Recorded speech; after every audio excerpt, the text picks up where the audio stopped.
De fotograaf Dolf Kessler won in 2006 een Pen L Award. En in 2009 wie hij winnaar van een zilveren camera in de categorie kunst en cultuur.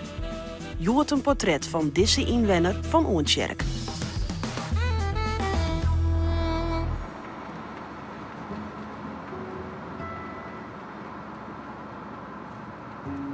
Nu is het er straks niet meer, dus dat zegt iets over dat alles altijd in beweging is. Je probeert eigenlijk een tijdsdocument te maken voor mensen die later leven. Dat ze dat dan kunnen zien hoe het nu is. Dat is toch wel een belangrijke invalshoek van wat ik doe.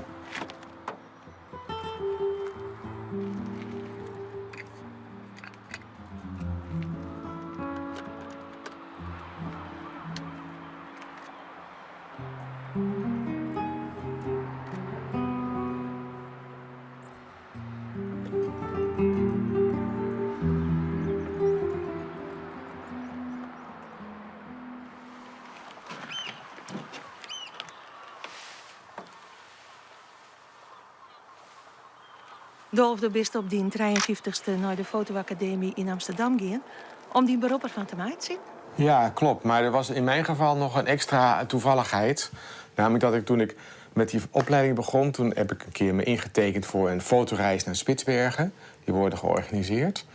Daar kwam ik Gerrit-Jan Zwier tegen, ook een Noorderling, die ook al voor de Leeuwardenkrant schrijft en romans en reisverhalen en boeken maakt. Dus vanaf dat moment was ik niet alleen reisfotograaf in de zin dat ik het graag wou, maar ben ik meegelift op zijn netwerk, om het zo maar te zeggen, ook echt reisfotograaf geworden. Dus ik heb hier ook een hele map vol met artikelen die dus in kranten hebben gestaan. Dit was bijvoorbeeld langs de koele stranden van de Spitsbergen. Dat was gewoon dit zijn de foto's uit die reis naar Spitsbergen. Het klikte goed tussen ons, dus we konden redelijk goed met elkaar overweg. Nou ja, dit zijn ultieme reisfoto's, noem ik ze maar. Hier staat hij zelf op een rotspunt. En dat is dus eigenlijk tot nu toe gaat dat door. Binnenkort met een boot van Nederland via Schotland en Jan Mayen ook weer naar Spitsbergen. Maar we maken nu een boek over Noorwegen. Hij schrijft dus allemaal boeken over hier. Nooit hier, altijd daar. Dat is de reizen die wij hebben gemaakt, voor het overgrote gedeelte wij, door Alaska, de Aleuten, Newfoundland. En ik lever daar dan zeer bescheiden de fotokatern voor.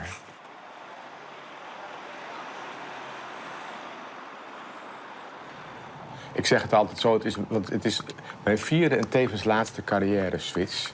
Ik ben dus planoloog geweest, wethouder en ik heb studiereizen georganiseerd. Dit is eigenlijk mijn vierde beroep en dit is ook typisch een beroep wat je gewoon tot aan je dood kan volhouden. Je gaat ook niet met pensioen. Allemaal heel prettig. Je hebt geen jubileum op je 65ste. Maar als je 65 bent en je hebt zin om nog jaren door te fotograferen, dan kan je dat doen. Dus ik vind het een ideaal eind van een mooi werkzaam leven.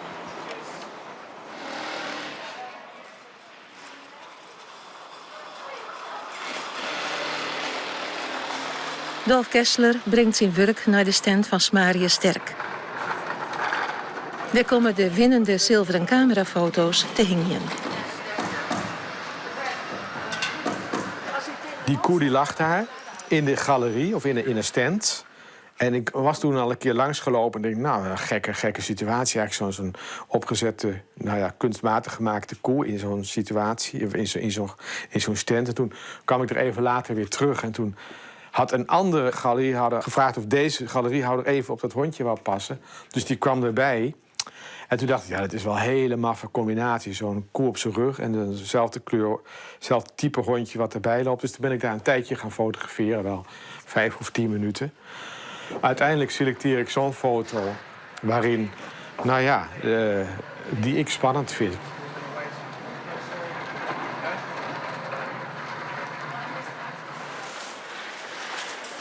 Ik ben nu eigenlijk aan het onderzoeken of ik hier überhaupt wat mee kan. Ik heb heel lang gefotografeerd op beurzen waarin alles al helemaal af was. Met bezoekers en galeriehouders en alles was heel netjes. En ik ben nu eigenlijk aan het bezig om te kijken of er een serie gemaakt kan worden wat je zou kunnen noemen before en after. Dus op het moment dat de beurzen in opbouw zijn En dit is eigenlijk de eerste keer dat ik gewoon op een beurs in opbouw kom nu. Dus ik ben nu eigenlijk heel nieuwsgierig aan het kijken van wat ik allemaal kan zien. En ja, ik zoek eigenlijk naar interessante stillevens van kunst die nog niet uitgepakt is, die nog in een hoekje staat. Soms misschien al met wat mensen die ermee bezig zijn. Ik heb daar wat foto's van gemaakt en daar heb ik uiteindelijk deze foto geselecteerd om te laten zien. Nou, dat vond ik een beetje panorama uitgesneden. Dat vond ik wel een mooi stilleven van een mooie installatie van attributen die met een kunstbeurs te maken hebben. En die in zichzelf toch ook wel wat wel interessant is om te zien. Dan moeten ze een beetje weggaan eigenlijk, anders wordt het een beetje flauw. Ja, goed zo. Ik zoek eigenlijk naar de beeldende kunstmomenten tijdens de opbouw van beurzen. En dat is nou het project waar ik de komende 2-3 jaar mee bezig ga. Waarvan ik ook hoop ooit eens een keer zo'n soort boek te kunnen maken.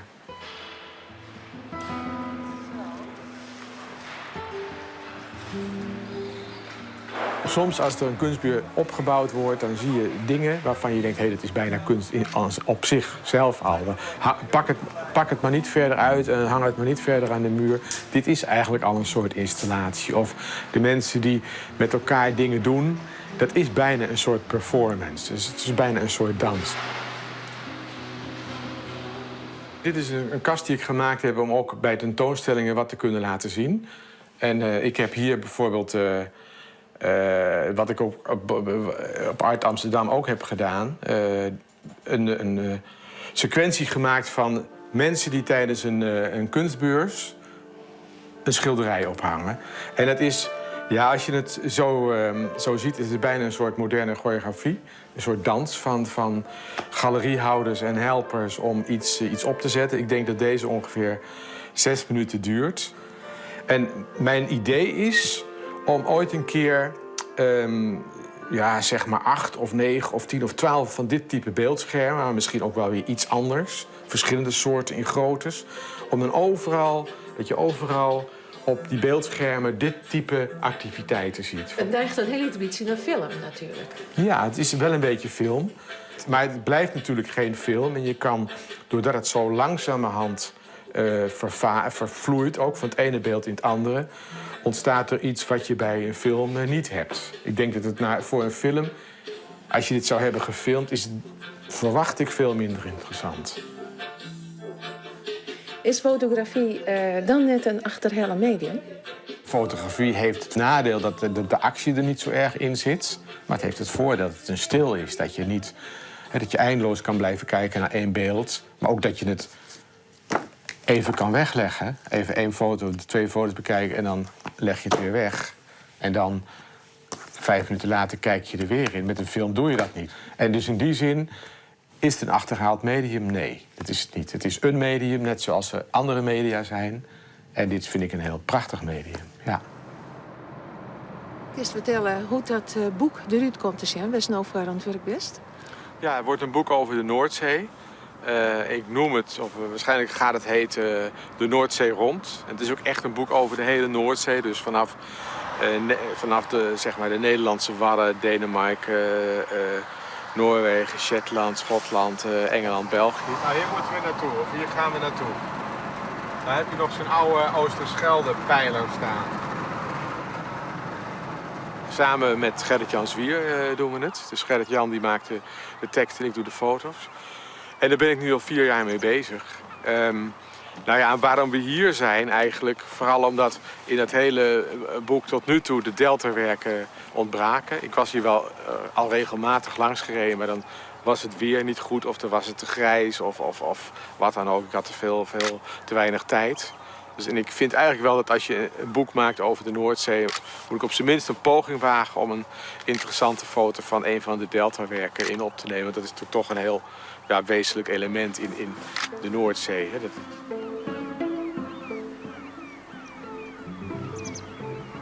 Je kan gewoon als hobbyfotograaf maak je in het algemeen makkelijke foto's gewoon van je familie of van een mooi uitzicht of ondergaande zon. Ik bedoel, je moet maar eens zien op het strand. En de zon gaat onder, dan komt iedereen met zijn camera op die ondergaande zon te fotograferen. Maar er zijn natuurlijk stappen verder dat je niet alleen mooie foto's maakt, maar ook interessante foto's of foto's die meer een verhaal vertellen. En ik vind het, als je op die manier ermee bezig bent, dan word je dus steeds professioneler. Ga je steeds meer vragen van, waar gaat het nu eigenlijk om in fotografie en wat wil ik laten zien? Maar dan neemt het dus een beroep, is het voor die woorden. Ja, Houdt het ja. in dat je er elke dag mee aan de gang bent? Ja, eigenlijk wel. Eigenlijk wel. Ik ben er elke dag mee aan de gang. Ook wel in het weekend. En dat heeft toch te maken met dat het ook fascineert. Kijk, het is vrije tijd en werk lopen gewoon helemaal 1 op 1 door elkaar heen. Bij mij. Dus bijna altijd. Heel soms ga ik op vakantie. Dat ik denk, nou, nu heb ik geen dingen om te fotograferen. Maar dan gebeurt het ook nog wel dat je toch iets tegenkomt waarvan je denkt, ja, kijk, dit kan ik niet laten lopen. Nu ga ik eventjes, zet ik de knop om en dan ga ik toch echt even fotograferen. Ik heb bijvoorbeeld, dat was in Frankrijk afgelopen jaar. Toen liepen we te wandelen in een gebied. En toen zagen we ineens een leegstaand huis. Of een vervallen huis waar de deur van open stond. Er woonden geen mensen meer, maar je zag toch nog wel dat er mensen gewoond hadden. Nou ja, daar heb ik dus uiteindelijk een fotoboek van gemaakt in hele beperkte oplagen, hoor. Hoe is dat al hier ontrost? Ja, hoe ik het aantrof. En dan ben ik eigenlijk eventjes 2 uur noem het maar, fotograaf met het idee van, hier zit meer in dan alleen maar vakantieherinneringen. Dit kan ik ook laten zien aan de buitenwereld. Dus zo loopt het in elkaar over. Wat ik het mooie eraan vind, is dat je...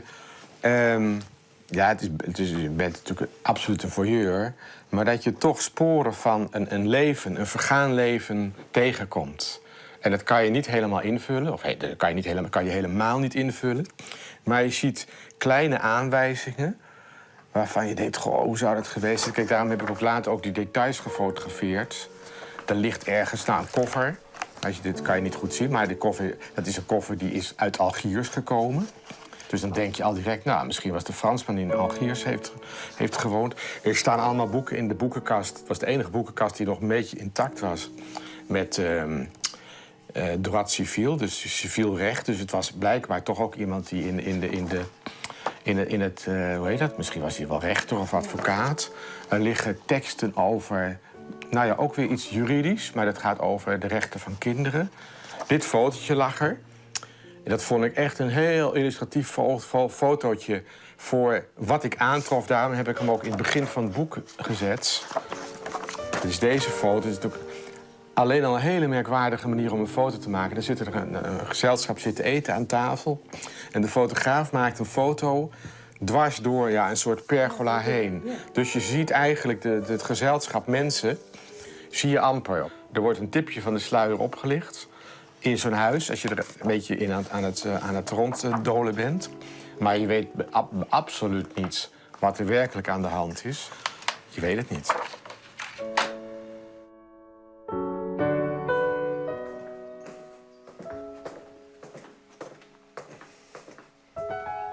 Kijk, ze hebben tegen mij gezegd, mooie foto's maken kan je wel. Probeer eens wat anders. En dat had ik zelf ook wel. Daar was ik zelf ook aan toe. Nou, ik ben toen een keer, dat is wel belangrijk geweest in mijn ontwikkeling als fotograaf, ben ik een keer meegeweest met een workshop van Ernesto Bazan. Dat is een fotograaf die in Italië geboren is. Heeft in New York zijn opleiding gedaan. Kwam een leuke Cubaanse tegen, is met haar getrouwd. Heeft heel lang op Cuba gewoond. En die organiseerde over de hele wereld workshops, waaronder op Cuba. Maar ook op Sicilië. En toen ben ik een keer met een workshop mee geweest, 10 dagen. Paasprocessies op Sicilië. Trapani en nog een paar van dat soort plaatsen. Nou ja, en dat was een kwestie van de hele dag door fotograferen. 's Morgens vanaf 9 tot 's avonds 5. En ook nog wel later. En dan 's avonds foto's bekijken. Nou, alle foto's werden bijna allemaal afgekeurd. In de zin van niet spannend genoeg, niet boeiend genoeg. En kijk, hij maakt zelf prachtige foto's, vind ik. Allemaal zwart-wit. Ik doe werk in kleur. Ja, wat op geen enkele manier meer. Nou, dit is zo'n foto bijvoorbeeld. Dat vind ik echt een geweldige foto. Het zijn hanengevechten. En dan houdt die man zijn kips op. En dan heb je hier de schaduwen van die 2 mannen. Die zie je dan hier. Dus het komt in alle opzichten komt hier heel erg duidelijk uit naar voren waar het over gaat. En ik heb dus een heel klein beetje geprobeerd om ook te doen wat hij doet. Maar het is heel flauw te zeggen. Nee, maar om mijn eigen stijl erin te vinden. Dat kan ik beter zeggen. En ik heb dus, dat is weer het leuke van printing-on-demand mogelijkheden van nu. Ik heb dus daar mijn eigen fotoboek van gemaakt over die paasprocessies op Sicilië. Maar toen nam hij ons mee naar een huwelijk van een vriend van hem. Die was tandarts en die trouwde in Sicilië. En het was bijna alsof je in een Fellini-film terecht was gekomen. Allemaal mensen in zwarte pakken, grote zonnebrillen op. Nou, echt mooi Italiaans, Siciliaans. Maar ik ben dus direct gaan fotograferen daar. Dus dit zijn die foto's van die ik daar tijdens die receptie gemaakt heb. Waarbij dit, naar mijn gevoel, wel een hele mooie prijswinnende foto is. Ik denk dat zonder deze foto die serie waarschijnlijk het niet gehaald had. Maar met deze foto wel. En je ziet die twee mannen. Die kijken de buitenwereld in, naar wat er verder gebeurt. Die vrouw die kijkt een beetje, heeft een sigaret in haar hand, prachtige hoge hakken. En kijkt een beetje of de décolleté nog wel goed zit. Dus die is heel erg met zichzelf bezig. Het meisje is mooi aangekleed, dus dat begint zich al behoorlijk aan te passen aan wat ze later geacht wordt te worden. Maar is nog wel een kind. Ik denk dat veel mensen die zo'n foto zien, hetzij dat zelf zouden kunnen bedenken. Maar misschien is het ook wel een soort onderbewust iets waardoor het een spannende foto blijft.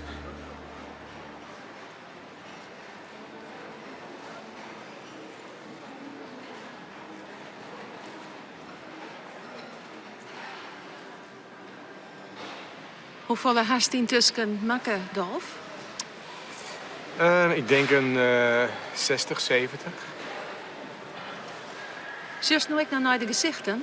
Nee, ik kijk alleen maar naar wat er gebeurt. En het is dus ver weg. Dus ik moet later, als ik dit dan een leuke serie vind, ga ik ze allemaal uitsnijden dat het bijna precies hetzelfde is. En dan kijk ik alleen naar wat er gebeurt met de mensen. Dus dit wordt niet een individuele foto. Maar als ik dit laat zien, wordt het een sequentie. Nou, dan krijg je dit. Heb ik uiteindelijk niet geselecteerd om er wat mee te doen, omdat ik het ook op een bepaalde manier te onduidelijk vind, nog steeds. Er gebeurt wel van alles, maar nou ja, misschien past die in... En wat zint hij nou net? Is dat nou, het is te onduidelijk waar het eigenlijk over gaat.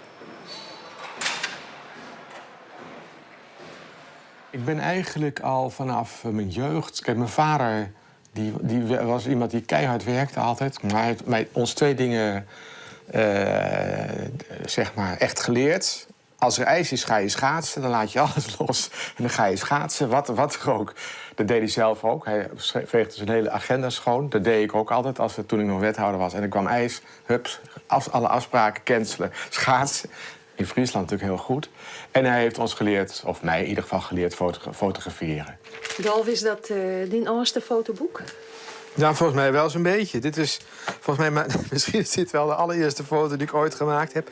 Oost-Maaslaan 1959 met de Hefbrug in Rotterdam. Op de achtergrond, dus was ik 9. En vanaf dat moment ben ik het de rest van mijn leven blijven doen.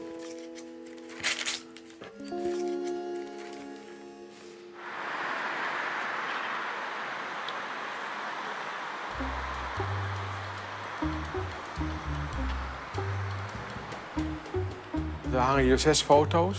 En dit eerste 2 zijn foto's uit de nieuwe serie. Die noem ik Before and After. De kunstbeurt Before and After the Art Fair. Dit is gewoon zo het ontrost? Ja, ik liep dit is in Den Haag. En toen, je kan je voorstellen dat de galeriehouder heeft alvast 2 schilderijtjes neergezet. Zijn kleedje, zodat hij geen koude voeten krijgt, is weer terug naar de auto gegaan om nieuwe dingen te halen. En dat vind ik dan altijd wel mooie situaties, want dan is het eigenlijk heel erg leeg. En dan zie je soms dingen waarvan je denkt, goh, dat vind ik mooi. Nou, dit is bijvoorbeeld alweer in een latere fase. Deze galeriehoudster heeft een kunstenaar gevraagd om mooie banen in haar galerie te maken of in haar stand te maken. En die tref ik dan op het moment dat ze er middenin zitten en aan het discussiëren zijn met elkaar van hoe ze het nou precies zullen doen. Nou, dit is natuurlijk een hele andere foto. Bij die kunstbeurzen kom je eigenlijk de hele wereld tegen zoals die in de werkelijkheid ook is. Dus je komt mensen tegen die echt voor het grote geld gaan en die bij wijze van spreken de mensen met de grote bonussen proberen zover te krijgen om hun kunst te kopen. En je komt mensen tegen die nog heel in verwondering staan te kijken wat ze allemaal zien. Dit is typisch, dit is op Art Basel, Miami Beach. Een hele toonaangevende beurs in de wereld. Dit was wat aan het eind en misschien heeft hij van al die dagen nog niks verkocht. Ik weet het niet. Deze zit er al wat leuker bij. Die is nog misschien wat aan het begin van de kunstbeurs. Ook een wat jongere galeriehouder. Die een heel elementair werk heeft opgehangen. En op die manier probeert zijn kopers te trekken. En dit vind ik ook wel een mooi voorbeeld van hoe het niet alleen maar zien en gezien worden is. Maar waarbij ook sommige mensen gewoon echt ook in verwondering zijn van wat ze zien. Je ziet dat deze mensen echt genieten van die stand die daar gemaakt is. Dat was op Art Amsterdam. Ze zijn levensgroot en ze zijn heel erg helder en duidelijk, hè? Ja, dat was ook voor iedereen eigenlijk een verrassing. Dat op zichzelf 12 miljoen pixels, een gemiddeld beeld... dat als je dat zo groot opblaast, dat het dan toch nog zo goed eruit komt te zien. En dat vind ik ook erg leuk, want het is daarmee... Ik bedoel, als ik hier ga staan, dan is hij nog groter dan ik. Dus dat vind ik ook erg mooi dat je dat zo hier kan zien. We hebben het er ook een beetje... Is dit de werkelijke grootte van de mensen? Tekst? Nee, deze man was denk ik... hij zal zo geweest zijn. Dit was ongeveer de werkelijke grootte. Ja.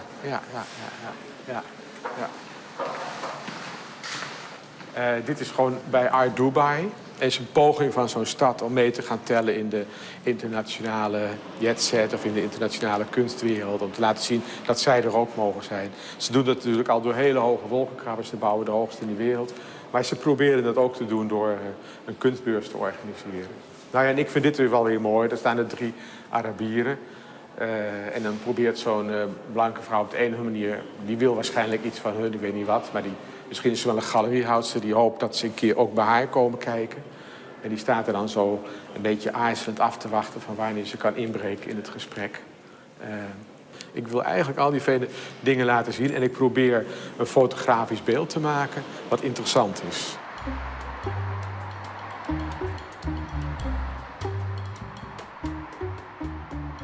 Hoeveel publiek heb je naar dit soort zaken? Ja, dat weet ik niet. Er zijn 1500 boeken van gemaakt.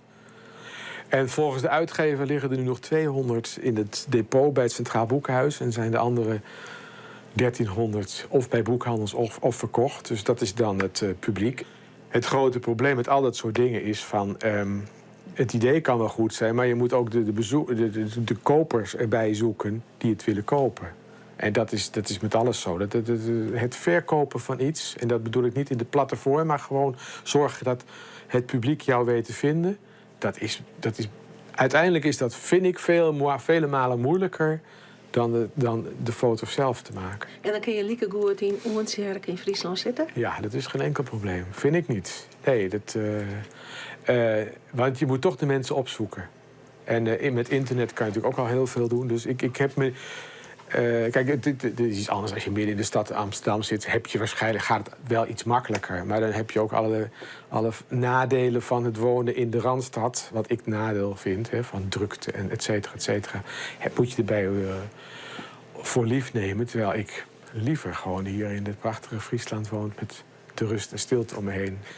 Je bent er zo in Amsterdam. En als je in het vliegtuig stapt, ben je ook overal waar je wezen wil.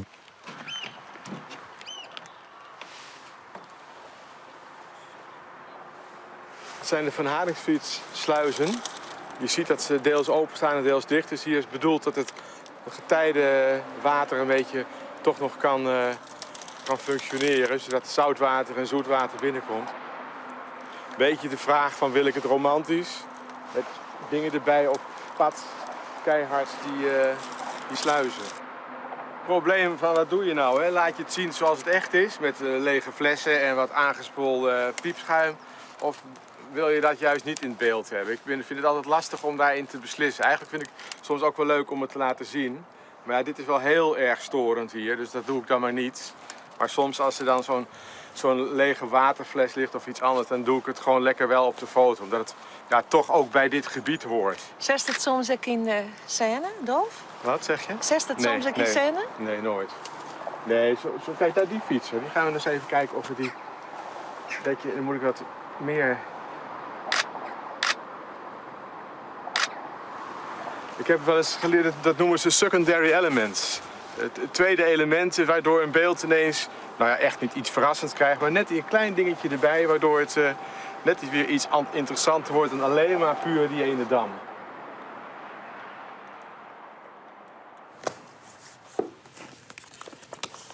Dat is wel een broertje. Staan hier ook nog projecten van die hier in Nederland maken hast, of in Friesland? Of, Ja, hier staan eigenlijk alle eigen projectjes die ik gedaan heb.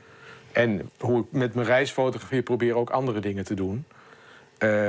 Dus dan zit je met Gerrit-Jan Zwier in dit geval op een zeereis om allerlei eilanden te bezoeken. En dan zit je dus 2 weken lang op zee. En dan kan je 2 dingen doen. Dan kan je beneden in de bar gaan kaarten en gaan drinken. Nou ja, ik ben de zee gaan fotograferen in al zijn hoedanigheden. Dus gewoon als hij stil was, maar ook tijdens grote stormen. We hebben windkracht 9 meegemaakt. En dat vind ik dan toch een mooi iets om... Dan denk ik, ik ga dat heet dan met een mooi woord seascapes. Ik kies 22 foto's uit die de zee laten zien zoals die kan zijn. En dan blijkt dus nog heel veel mensen foto's van de zee prachtig vinden. Dus dit boekje heeft redelijk goed verkocht. Is fotograferen nou een kunst worden, een kunstrichting, of wordt het nog onderwaardeerd? Nee, het wordt zo langzamerhand niet meer ondergewaardeerd. En het is zeker een kunstrichting. Als je kijkt naar welke prijzen er voor betaald worden soms... niet voor mijn foto's, maar wel voor anderen... dan is het natuurlijk onmiskenbaar een kunstrichting geworden. En dat wordt ook niet meer ondergewaardeerd. Nee, op dit moment zeker niet. Wat is nou een kunstfoto? Een kunstfoto is een foto waarin de fotograaf op de een of andere manier... iets wil vertellen over... zichzelf of over de samenleving of over... waarin hij net zoals een schilder of een tekenaar iets wil neerzetten wat er daarvoor nog niet was. En als je dan ook nog een beetje vernieuwend bent of dingen doet die anderen nog niet gedaan hebben... ja, dan wordt het al snel echte kunst tussen aanhalingstekens. Maar... Het belangrijkste vind je het wat je ziet, en dat geldt voor fotografie, maar ook voor gewone kunst. Vind je het gewoon, doet het je wat, raakt het je. In een tijd met Big Brother en dat alles wat mensen maar doen via Facebook, et cetera, allemaal bekend is, zie je ook dat kunstenaars daar anders naar kijken. Die gaan ook dat type mechanismes aan de orde stellen en soms... zich tegen afzetten. Soms nemen ze het medium helemaal mee. Gaan ze daar hun eigen dingen in doen. Soms zijn ze er heel kritisch in. Nou ja, er zijn eindeloos veel mogelijkheden om daar mee te spelen. En om op de ene manier iets terug te geven aan de samenleving. Kijk, dit zijn we nu met z'n allen aan het doen. En dat vind ik het mooie aan kunst. En als je met fotografie iets van dat soort ontwikkelingen ook kan duiden... en een plek kan geven en dat... in fotografische beelden weer kan teruggeven aan de samenleving. Dat is mooi.